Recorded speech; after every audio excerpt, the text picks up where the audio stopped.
التربيه الايجابيه هات. يابا يابا يابا يا وجعي انا من التربيه الايجابيه هات.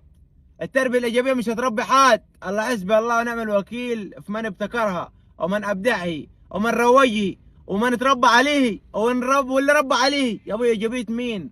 العيل قال لك التربيه الايجابيه التربيه الحديثه اللي تطلع اطفال اسوياء. اسوياء قال ما عندهمش قال مشاكل نفسيه. انك العيل ما تضربهوش وما تعليش صوتك عليه وما تحرموش من حاجه.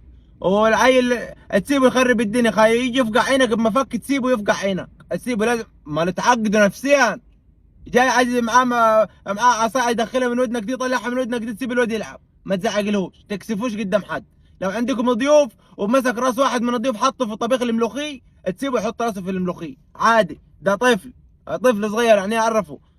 التربيه الايجابيه مش هتطلع عيل مرباه. احنا زمان احنا وصغيرين العيل عمل حاجه غلط ابوه يبسطه كده يصغر له بعينه يبحلق له. العيل خاف كرر الغلط تاني ابوه يمسكه يقرص ودنه. عيب ما تعملش الحاجه دي تاني.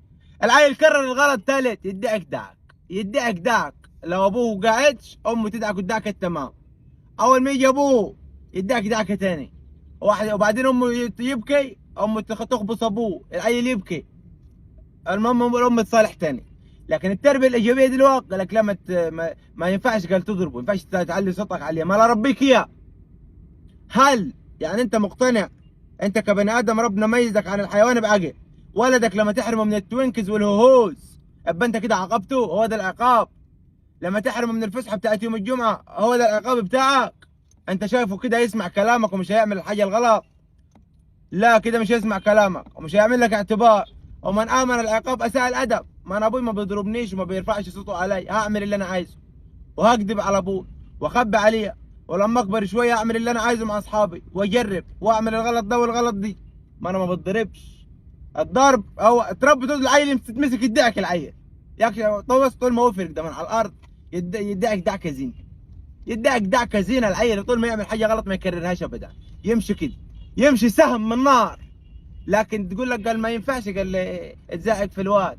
هي لما تزعق يزعق يا التربيه الايجابيه مش هينفع. طالع جيل قليل ادب. طالع جيل دم دخل عليه جيل زقنا المرار في الشارع. ده العيل يبقى 12 سنه تقول له يقول لك اتك عليا.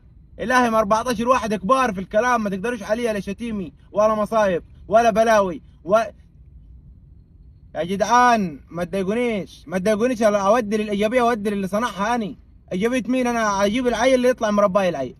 خايف على ولدي ادخله تعليم محترم اديله دروس اعلمه رياضه اوديه اجيبه. ولكن بعد ده كله لما يعمل حاجه غلط امسك ادعكه يدعك الدعكه التمام ما يكررش الغلط. ولكن من امن العقاب اساء الادب. ده اللي نعرفه.